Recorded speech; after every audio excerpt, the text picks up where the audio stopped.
Sweet. Alright. Like this. And then this light in my face. Alright. What's up, guys? It's Coop today.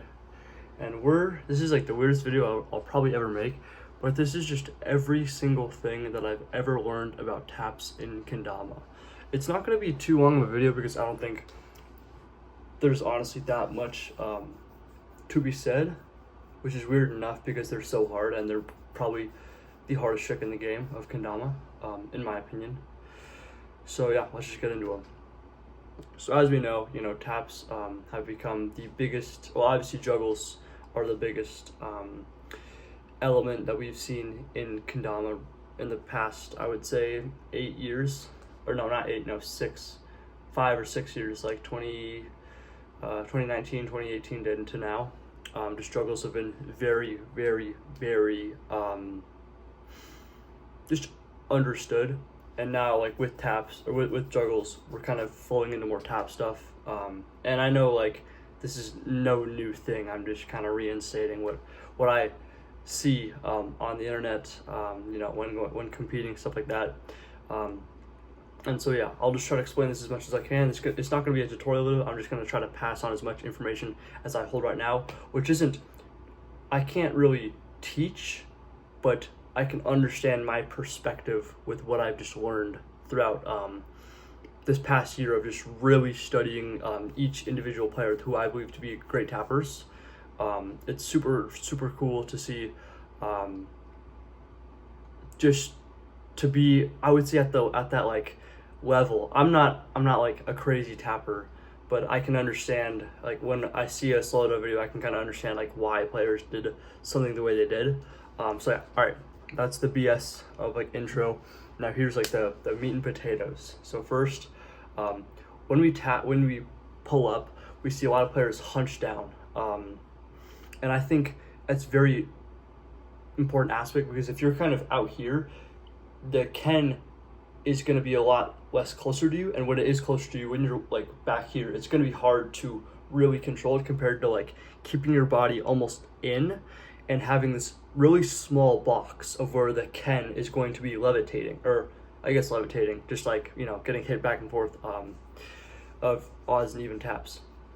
So you want to be very hunched over. You want to have what I've seen with the best players is that they have a very casual swing up.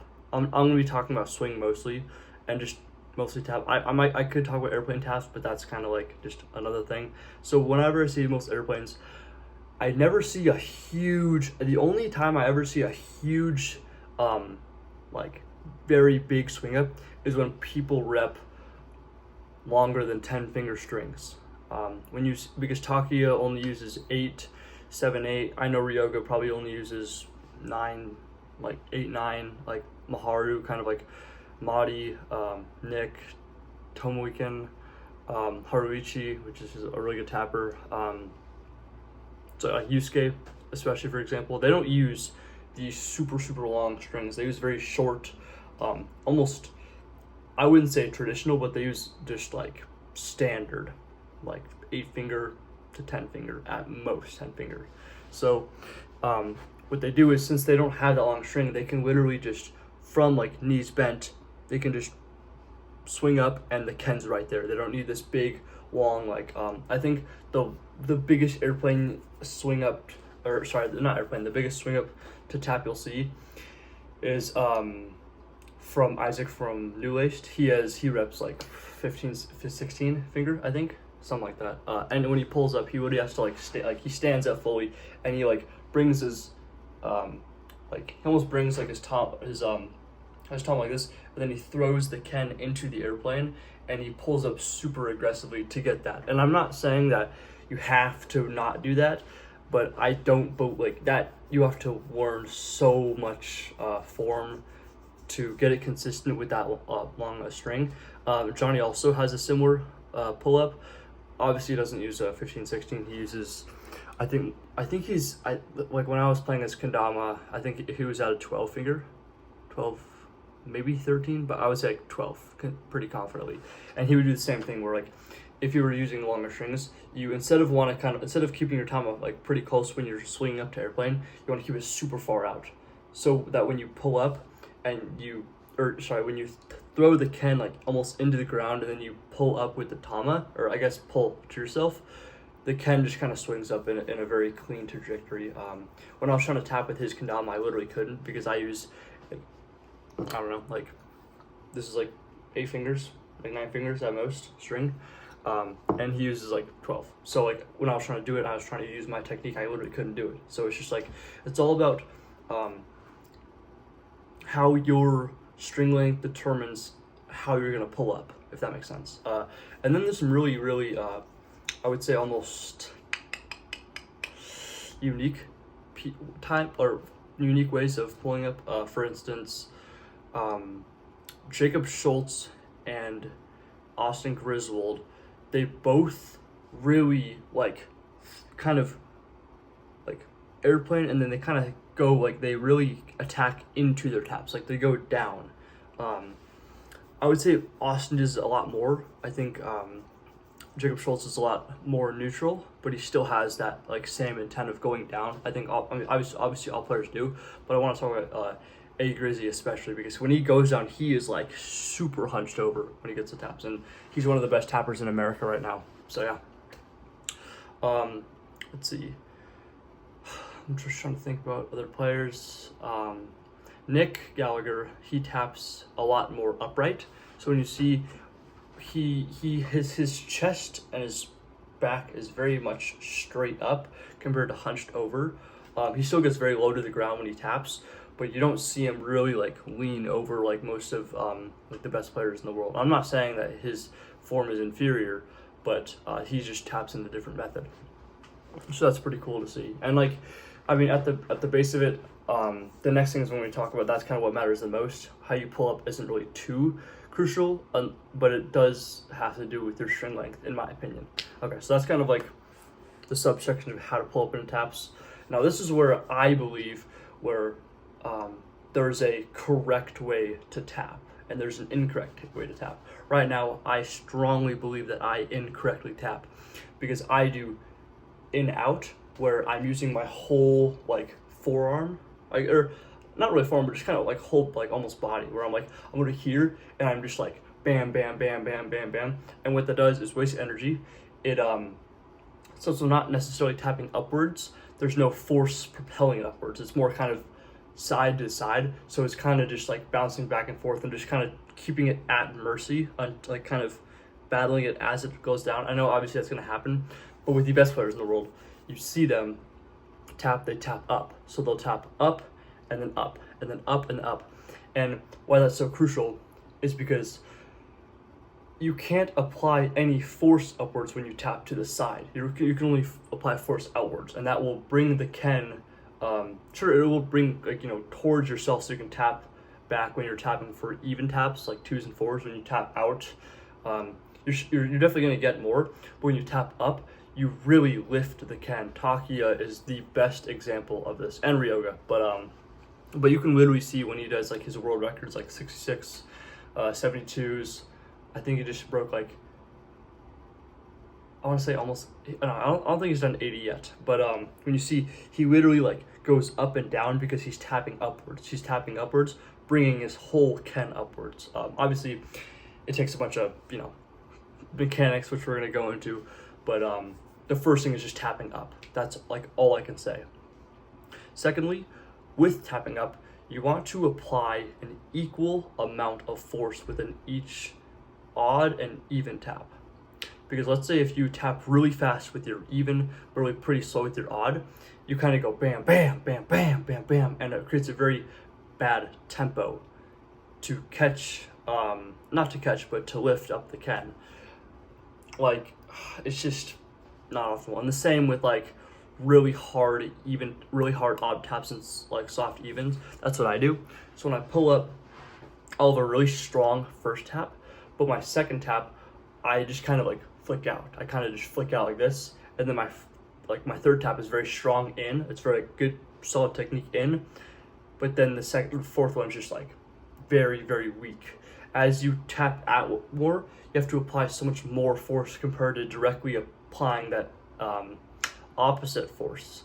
Imagine, like, I'm gonna get into some weird ass physics, but imagine your Ken is coming around, right? And if you tap outwards, that means you have to wait for the Ken to come around even more to get it up. And when you do that, you're just you're distributing a lot more force compared to concentrating your force, which you want to be doing. So when you tap out like this, you're not getting as much force because it's going this way, and the Ken isn't really going to want to be wanting to be going up. It's going to be kind of going to the out. And I really worded that badly, but what I mean by that is when you go out, your Ken isn't going to want to stay in one spot. When you're going this way, the Ken's going to want to just like go everywhere, leading to either going a super far out or super far in, which is just insanely hard to control. Actually, I guess more far in is a better way to control, but what I've seen normally is whenever I tap like super far out, my Ken just immediately goes like in the opposite direction, which I have trouble controlling.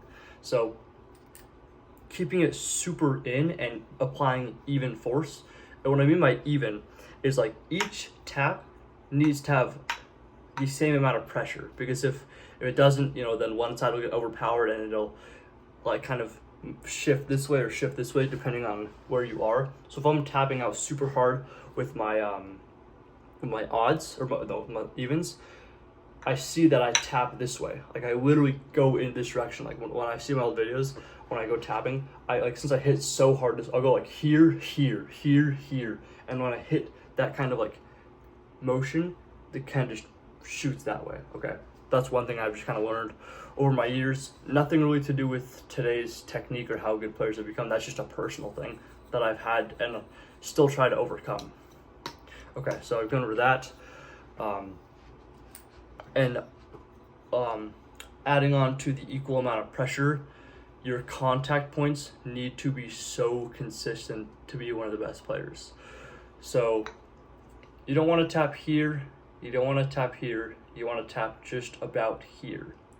And what that does is, in combination of this angle and tapping upwards, you are physically lifting the Ken. When you're here and when you're here, but you're tapping outwards, your Ken's gonna want to go this way. So it's gonna want to go that way, okay? When you're here and then tap up, the only way the Ken's gonna, the only way